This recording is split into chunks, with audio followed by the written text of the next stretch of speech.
Good morning छात्रों, मैं आपका व्यवसाय शिक्षक दीपक सिंह।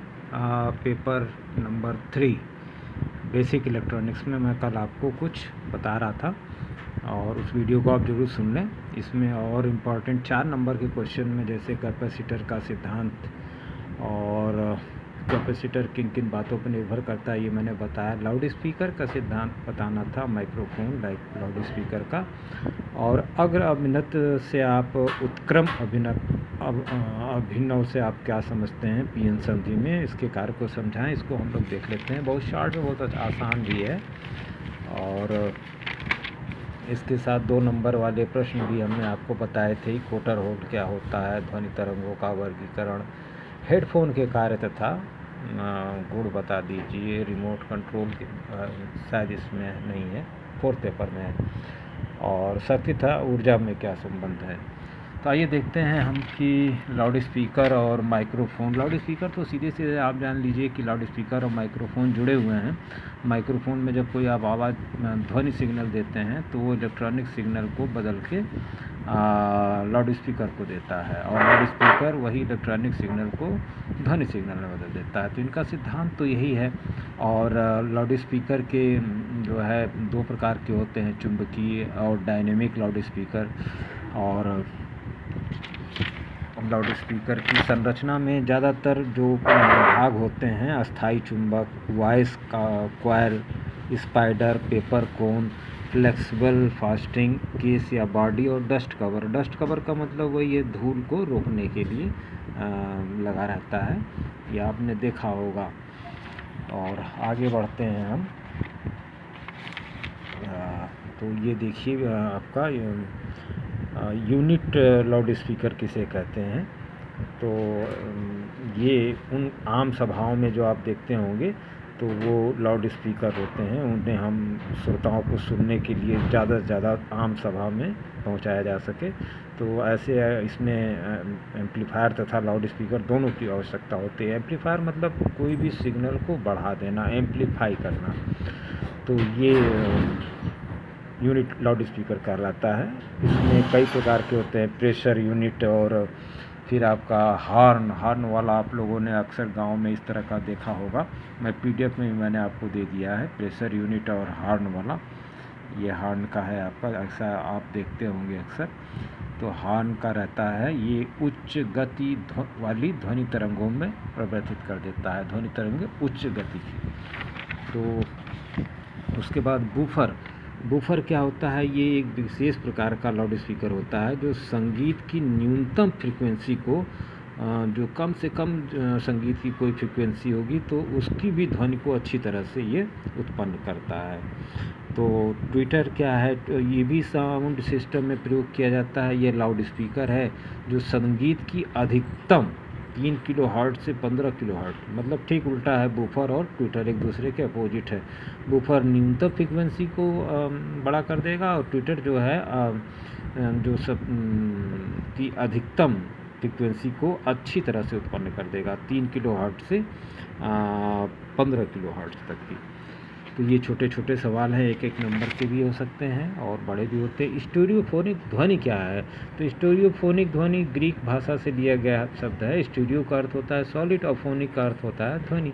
इसकी 3 विमाएँ होती हैं, मतलब जैसे 3 डायमेंशन। विभिन्न स्रोतों से आने वाली ध्वनि को ये कवर करता है, विभिन्न स्थानों से आने वाली, स्रोतों से, स्थानों से और वॉल्यूम के तारों से आने वाली ध्वनि को ये कवर करता है, इसलिए इसे हम स्टीरियोफोनिक ध्वनि कहते हैं। स्पीकर की रीअसेंबलिंग क्या है। रीअसेंबलिंग मतलब एक तरह से मतलब कोई स्पीकर अगर ख़राब हो जाए तो उसको फिर से असेंबल करना, मतलब जोड़ना। तो इसमें इसी को हम रीअसेंबलिंग कहते हैं। स्पीकर कॉइल होता है, इसमें स्पाइडर होता है, डस्ट कैप होता है, कोन होता है। इनको जो है सही ढंग से असेंबल करना रीअसेंबलिंग शब्द आता है। रिकॉर्डिंग, इसी में स्पीकर में रिकॉर्डिंग शब्द आता है। तो रिकॉर्डिंग में का मतलब ये है कि यदि उसकी आवाज़ बंद हो जाती है, लेकिन यदि कोन कट जाए तो स्पीकर तो कार्य करता है लेकिन आवाज़ थोड़ी ख़राब आती है। तो ऐसी परिस्थितियों में वॉइस मतलब इनको बदलना होता है। इसमें 3 चीज़ें बदली जाती हैं, वॉइस कॉइल, स्पाइडर और कोन।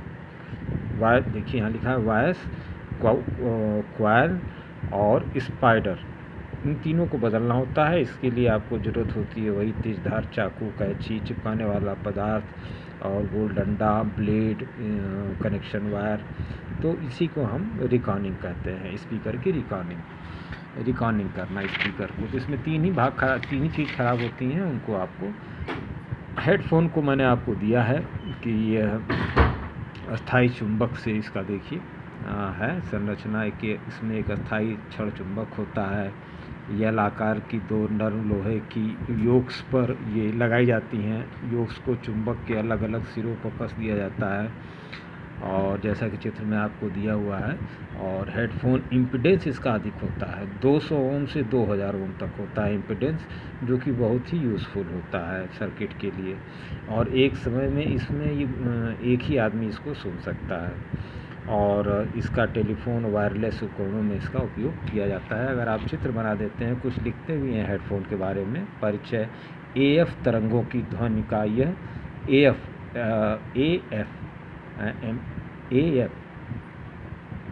एफ फॉर फ्रिक्वेंसी, अब जिसकी एम्पलीट्यूड फ्रिक्वेंसी, तो AF तरंगों को, ध्वनि तरंगों में का ये उदाहरण हेडफोन है। संरचना आप देख ही रहे हैं, कार्य समझ ही गए। अस्थाई चुंबक से जो है कॉइल्स को AF वोल्टेज देके चुंबकीय क्षेत्र पैदा हो जाता है, और चुंबकीय क्षेत्र जो है डायफ्राम पर पड़ रहा है, खिंचाव डायफ्राम जो बना हुआ है इसके अंदर, उसी पर पड़ता है तो कंपन करने लगता है, जिससे आपको आवाज़ सुनाई देती है। ध्वनि तरंगों का वर्गीकरण अगर करें तो सुनने वाली श्रव्य तरंगें होती हैं, जो कि मानव के कान द्वारा सुनी जा सकती हैं, इन्हें श्रव्य तरंगें कहते हैं। ये 20 हर्ट्ज तक होती हैं। और अपसर्ग तरंगें, जो कि मानव के कान से नहीं सुनी जा सकती, वो 20 हर्ट्ज से कम फ्रिक्वेंसी की होती हैं। और पराश्रव्य ये भी नहीं, मतलब 20 किलो हर्ट्ज से अधिक तो होती हैं, ये भी आप नहीं सुन सकते हैं। तो श्रव्य तरंगें सुन सकते हैं, अश्रव्य आपका 20 हर्ट्ज से ज़्यादा, और पराश्रव्य आपका 20 किलो हर्ट्ज से ज़्यादा है। ये अक्सर ये आएगा निश्चित सवाल, ध्वनि तरंगों का वर्गीकरण करिए, उसको समझाइए। तो ये श्रव्य, अपश्रव्य और पराश्रव्य आप समझाएंगे। माइक्रोफोन मैंने आपको बता ही दिया, इसका मुख्य सिद्धांत क्या है। इसके प्रकार अगर वर्गीकरण करें तो ये कार्बन माइक्रोफोन, देखिए इस तरह का आप लोग यूज़ करते हैं। Carbon capacitor microphone, crystal microphone, dynamic microphone और रिबन माइक्रोफोन, तमाम तरह के माइक्रोफोनों का आप नाम लिया। आपसे पूछ सकता है क्वेश्चन, वही माइक्रोफोन का सिद्धांत बताइए, कितने प्रकार का होता है, किसी एक का चित्र बना दीजिए, तो आप एक चित्र बना भी सकते हैं। आगे अगर हम बढ़ें तो देखिए माइक्रोफोन एक ऐसी डिवाइस है जो ध्वनि तरंगों को विद्युत तरंगों में परिवर्तित करता है। तो रेडियो सिग्नल में ये काम होता है। लाउड स्पीकर विद्युत तरंगों को परिवर्तित करता है, किसमें, ध्वनि तरंगों में।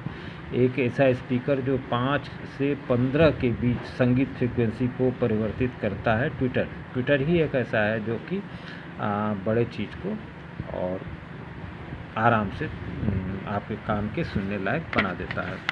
आगे बढ़ें तो मल्टीमीटर का तो परिचय आप सब लोग जानते हैं कि मल्टीमीटर का काम क्या है। ये करंट, वोल्टेज, AC DC, ओम, और इसका जो प्रॉड लीड, जो कॉमन लीड काली जो होती है वो निगेटिव मानी जाती है, और लाल वाली पॉजिटिव मानी जाती है।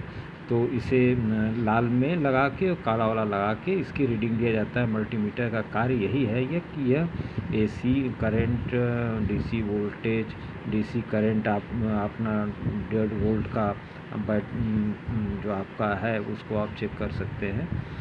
तो इसे अक्सर क्वेश्चन यही पूछेगा कि मल्टीमीटर क्या है और इसका कार्य क्या है, और जो है इसको करने में ये AC करंट नहीं नाप सकता, AC करंट को ये नहीं नाप सकता है, लेकिन रेजिस्टेंस अगर टूटा फूटा है तो उसको नाप लेगा, रेजिस्टेंस के मान को नाप लेगा।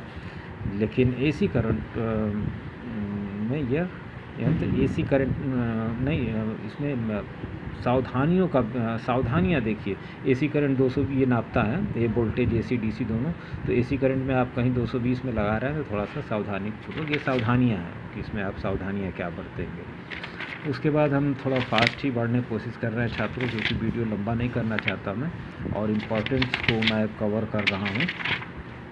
तो मल्टीमीटर का दूसरा नाम एवोमीटर भी है, तो कभी कभी पूछ सकता है एक नंबर में। और इसको मल्टीमीटर का प्रयोग किस तरह किया जाता है, तो ओम मीटर की तरह भी प्रयोग कर सकते हैं, वोल्ट मीटर की तरह से भी, अमीटर की तरह से।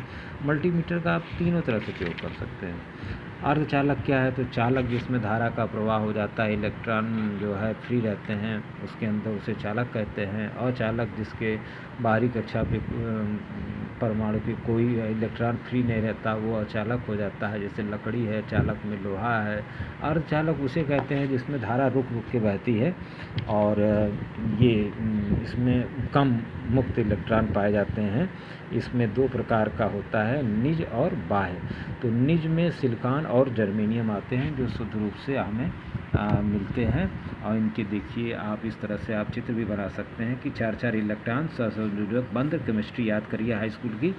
तो ये 8 अपना बना के निज जो है बनता है। और बाह्य अर्धचालक क्या होता है, इसमें थोड़ी अशुद्धि मिला दी जाती है किसी और की।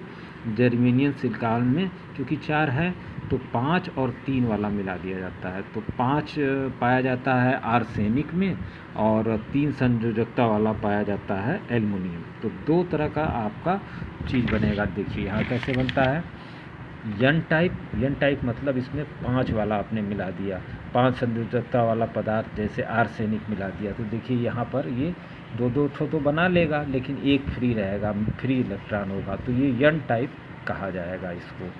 और पी टाइप में अगर आप आ जाइए तो पी टाइप में देखिए बोरान मिला देगा, तो बोरान की बाहरी कक्षा पर 3 इलेक्ट्रॉन है, तो 3 इलेक्ट्रॉन में एक तो होल, एक खाली स्थान रह जाएगा। तो इसकी ये रहेगी कि ये इलेक्ट्रॉन लेने की कोशिश करेगा।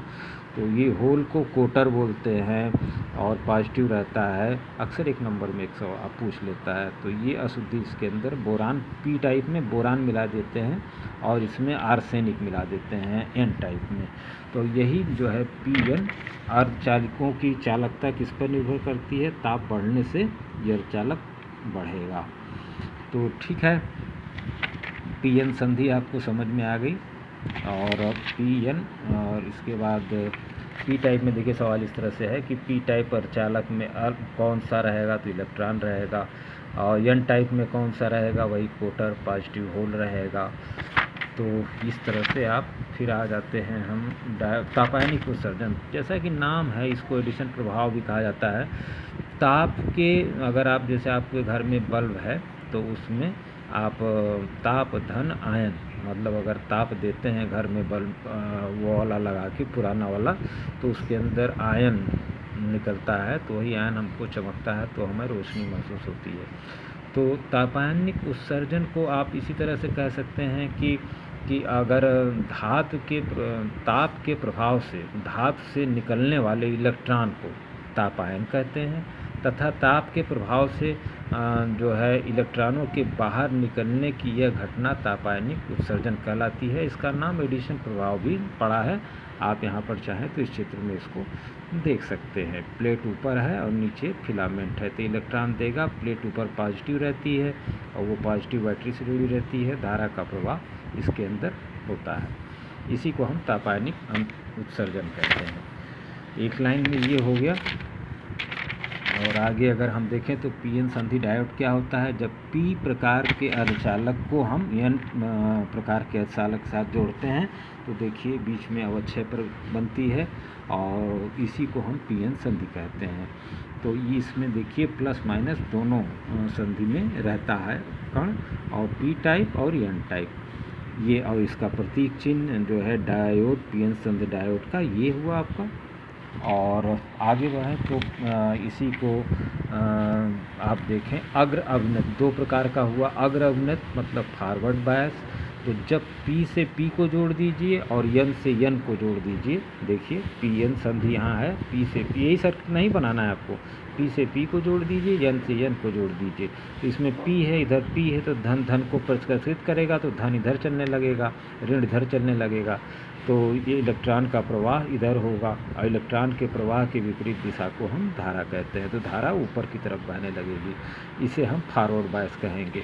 लेकिन ये इसका अगर ग्राफ बनाएंगे धारा वोल्टेज में, तो देखिए इस तरह का ग्राफ बनेगा। यहाँ से धीरे धीरे धारा बढ़ेगी, वोल्टेज बढ़ाते जाएंगे, धारा धीरे धीरे बढ़ेगी और एक समय आएगा कि एकदम वोल्टेज ज़्यादा बढ़ाने पर धारा का मान एकदम से बढ़ जाएगा।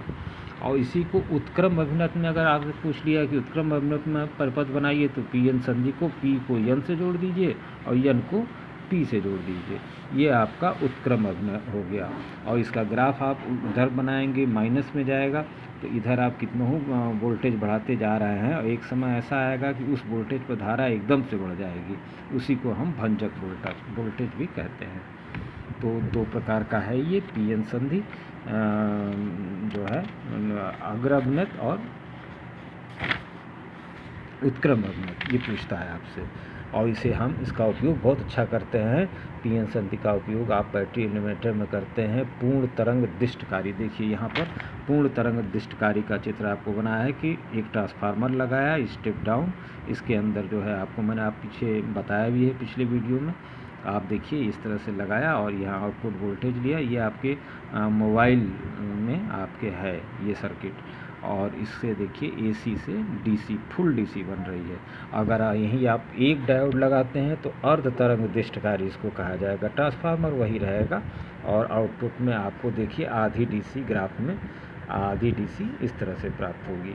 तो यही आपको बताना है। और जो बैटरी एलईडी सर्किट में आजकल लगा हुआ आ रहा है सेतु दिष्टकारी ब्रिज रेक्टिफायर जिसको हम कहते हैं, ये देखिए ये आपका ब्रिज रेक्टिफायर, ये सर्किट आपको बनानी है। डायोड की दिशा देख लीजिए, यहाँ एक रेजिस्टेंस लगा हुआ है और इसके बाद ये दो कोण चौकोना बना के, और इसमें एक डायोड इधर दोनों का मुंह इधर है और इसका मुंह इधर है। यहाँ एक कैपेसिटर एक रेजिस्टेंस लगा दी जाते हैं फिल्टर के लिए, ताकि कि कोई कण ना, इसके आगे आपका वही एलईडी बल्ब का झालर लगा दी जाती है। और इस रेजिस्टेंस से आपको वोल्टेज बिना ट्रांसफार्मर के, मतलब ये रेजिस्टेंस ही ट्रांसफार्मर काम कर जाता है और वोल्टेज 220 वोल्ट को कम कर देता है। तो साथियों इसके आगे देखिए यहाँ लिखा हुआ पी एन संधि डायोड में अवक्षय परत में इलेक्ट्रॉन और कोटक प्लस दोनों रहेंगे। अर्धकारी तरंग में एक पी एन संधि रहेगी। पूर्ण में 2 डायोड लगाएंगे आप, और सेतु ब्रिज वाले में 4 डायोड लगाएंगे। इस तरह के एक सवाल आपसे पूछ सकता है। उसके बाद हम लोग चौथे पेपर में आ जाएंगे और तीसरा पेपर आपका यहीं ख़त्म होता है। मेनी थैंक्स छात्रों। मैं वीडियो को कतई लंबा नहीं करना चाहता, बस आपको हिंट देना चाह रहा था। पेज आपके पास है, पीडीएफ आपके पास है, वीडियो आपके पास है। मुझे पूरी उम्मीद है कि इस पेपर में भी 60 नंबर का होता है, तो 60 नंबर का अगर आपका पेपर है तो 60 नंबर में आप आराम से 30-35 नंबर तो बड़े आराम से हल करेंगे इतने ही से। ये मेरी आपको पूरा मतलब मुझे विश्वास है अपने पुराने छात्रों के अनुसार। Many thanks again.